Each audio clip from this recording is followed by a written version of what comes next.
Are you tired of hearing, yeah, but what do you do? Are you multifaceted, multi-talented, and execute well? Do you feel the pressure to define yourself as one thing, which leaves you feeling limited and stuck, but doing all the things leaves you feeling unfulfilled and burned out? If you raised your hand or nodded yes to any of these, today's chat is for you. Hi, I'm Pam Williams, a mother. And I'm Jessica E. Williams, a daughter. And this is a mother and a daughter truthful chat, where we discuss our 35-year multi-layered relationship. We've been through so many ups and downs. Not only are we family, but we're business partners in the high-stress world of event planning and production for short films. We've also shared the same therapist for over 10 years. What some people call codependence, we call collaboration. So join us as we share stories from our lives, have candid conversations with other mother-daughter duos, and shed light on the roller coaster ride of being a woman while raising a woman. Welcome to Truthful Chats, 20 minutes or less designed to engage us in the practice of generational wellness. More on that in the description box. Each month, we will have a generational wellness theme, and our weekly Truthful Chats will unpack that topic just a little bit.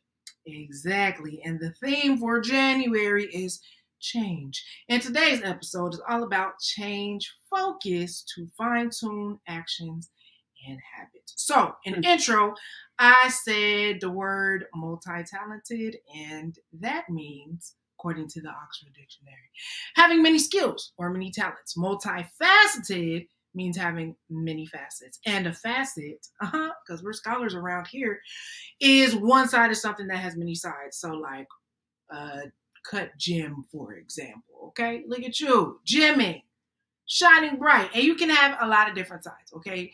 You have every right to shine bright like a diamond. Shout out to Rihanna, but you can't do it all at once. Yes, and if you're just getting to know us, you should know we do a lot of things. Now, we must admit, not all of them are done as well as we would like sometimes, and some of them we don't quite complete. They're a good idea, and then we go, maybe not. But we do manage to get an awful lot of things done. We'll spare you all the details, but if you check out the trailer for our channel, you can see the many hats that we actually wear. Exactly. Many hats. But in 2023, we decided that we were going to focus on all of our energy, or most of our energy, on creating consistent online conversations as the dynamic mother and daughter duo for Truthful Chats, which is exactly what we're doing here. And trust and believe, though, that does not mean that all the other hats went somewhere or disappeared or any of those kinds of things, okay? We still are very much doing those things, but as our public offering to you, what you will know us for, you're probably not going to hear about most of those things unless you just keep your ear to the streets. So once we shifted and specified our focus, that allowed us to fine-tune our actions and our habits to fit this goal. So we're going to talk about our different little quirks we have. So one of mine is analysis paralysis. What is analysis paralysis? All right. Well, according to Investopedia, analysis paralysis occurs when you overanalyze or overthink a thing so much that the alternatives prevent you or a group from making a decision. So it can lead to missed opportunities. Psychologists say the root of analysis paralysis is actually anxiety because you're afraid of choosing the wrong option and what that might look like. So decision-making, both trivial and life-changing, can be improved if you can resist analysis paralysis. I love people that are like just spontaneous and jump into stuff. Know what to do. Just that's not me. Oh, bam. That's not me. I got to think and I go around and around. So one tactic to stop doing that is to stair-step your decisions and start taking a series of small steps toward a bigger decision. Gotta take baby steps. That's what we're trying to do here. So my personal thing is classes. I'm like Kanye, taking classes, my degree, more classes. So man, college dropout was great. Pray for yay. So during the lockdown of pandemic, that was like my thing. I just took a class every day, 2 or 3 different classes on anything that I ever thought that I might have been interested in at some point or may be interested in at some point.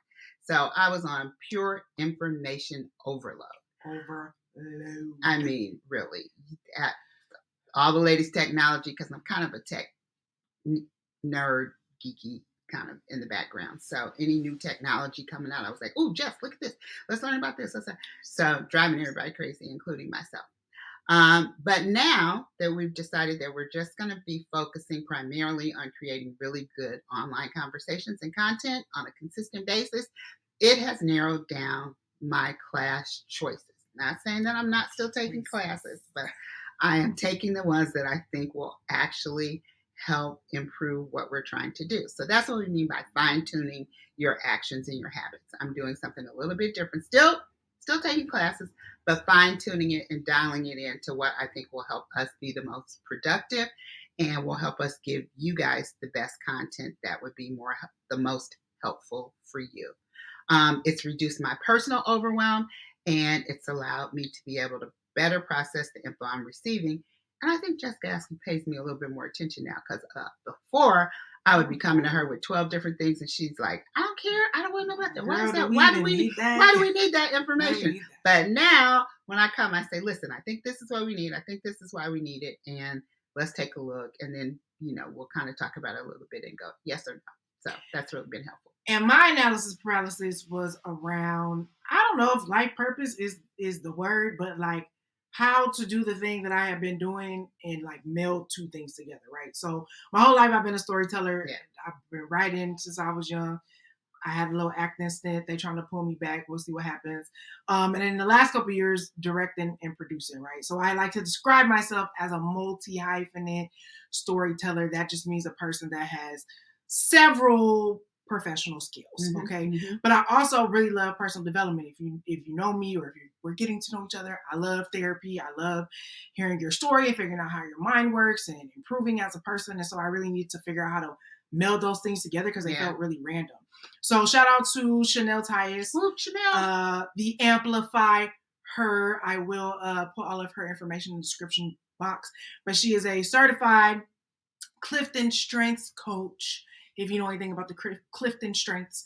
And so I took her class, I took the test, and she really showed me how to use the strengths that I naturally have to marry to my love of storytelling and personal development, because I would just not do anything because I was like, they don't go together. I'm confused. Yeah, I don't know what's going on. So it was really good to have that backup. And she understands me. I like to be understood. Okay. She understands me. I like to be understood.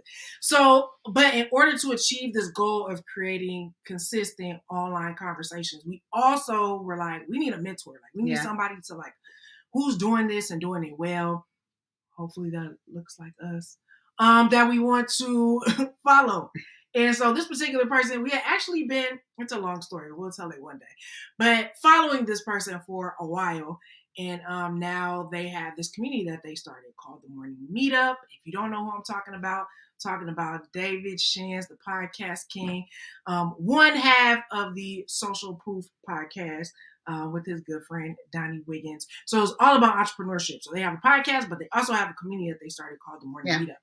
And it's all entrepreneurs from all over the world, no matter what level of entrepreneurship you're starting there, or if you're super established or just getting your feet wet.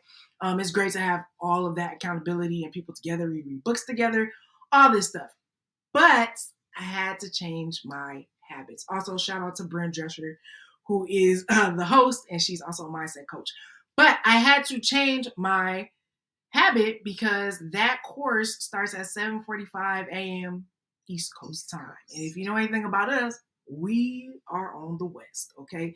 Left to the East Coast, but we West Coasters. And so I have to be up at 4:45 our time every single morning for this class. Plus I have other classes that I take at least 2 other days a week. So I'm like really trying to figure it out. In our house, our bedtime is usually like, it used to be 2 a.m. And we used to laugh at each other for going to bed at 8 or 9 o'clock, but now it's you're punk if you go to bed in our house before midnight. Yeah, we're just like, what? But now I'd be like, oh, girls, 8 o'clock. It's time for me to start winding down. So it's a sacrifice, but we're focused. We're committed. Oh my gosh. Okay, we're committed to learning and consuming information that helps us get closer and closer to our goal of creating consistent and engaging conversations all 2023 right here on this channel. So, it's funny. Had to focus, get the habits together, but we'd be like, she still clown me. She's like, you want to bed? I'm like, yeah, girl, I gotta be up. Okay. And sometimes I get up with her for the morning meetup, but I'm not there every morning yet. So anyway, none of this would have happened without a specific focus. And we've been, all pandemic and whatever, we've been back and forth. Should we do this? Should we do that? Should we do this? Where's the sweet spot? Where's the place where we can really focus and we feel bring the most value, do the most good, create the most interesting content. And so once we decided that, I think we were afraid that if we let go of one thing, if we focused on one thing, it meant we had to let go of everything else. And so once we kind of decided, no, that's not what that means. It just means this is where we're going to steer the plane right now. We're going to Atlanta right now, right? We're going to steer the plane to Atlanta. We might go somewhere else later, but for this season, we're going back and forth to Atlanta till we can get this thing straight and get it on the track that we wanted to go on. So it's kind of a scary place to be for us because we're used to spinning plates. We enjoy doing a lot of things and running around, but it actually is kind of calming too. And I really think it's multiplying our impact for us personally and helping us to increase our credibility and consistency as you start to see, we'll be on more faithfully with Truthful Chats. Mm-hmm, mm-hmm. We're building social proof, if you will. Again, shout out to Dave Shands. And I think it's helping us do all the other things that we actually do too, a little bit better. Yeah, shout out to, again, David Shands, Donnie Wiggins, the whole social proof crew, and the Morning Meetup. Love to y'all. So yeah, this is like an idea that actually I had heard it before, but you get in the right environment at the Morning Meetup, it starts to click. And so I think for us, this is the idea of pruning. I don't know if there's any Bible scholars in the house or people that just do gardening, but any gardener you talk to, my friend Jessie cuts her rose bushes often. Shout out to her and Vaughn. But it's the idea of pruning. She cuts away at the roses that are growing really beautifully and really well in order to direct that sap and the nutrients into a later harvest where it can grow the roses even bigger, even stronger, even better. So we're in a pruning season as entrepreneurs at this particular moment, but we feel like it's gonna work out well for us. And for you. And for you. Hopefully what we've been doing is added value, and we will continue to do such things as that going forward, continuing to add value to you. So with that, we will bid you adieu. But first, are you subscribed? Did you subscribe? Have you hit the subscribe button on the YouTubes? Have you liked this video or the other videos? Have you left us a comment of some sort? Please engage with us. A question. You can always ask us a question. If there's something you like, can y'all talk about this? We will do our best to put our spin on it and study from to our show personal ourselves experience. From our personal experience. That's what we got for you, is our experience. So please make sure you subscribe so we can keep in contact. And then also follow us, like us, IG, Facebook, at Create Generational Wellness. It'll be in the description box somewhere around here. So that's it, y'all. We love y'all. We'll see you on the next one. Bye.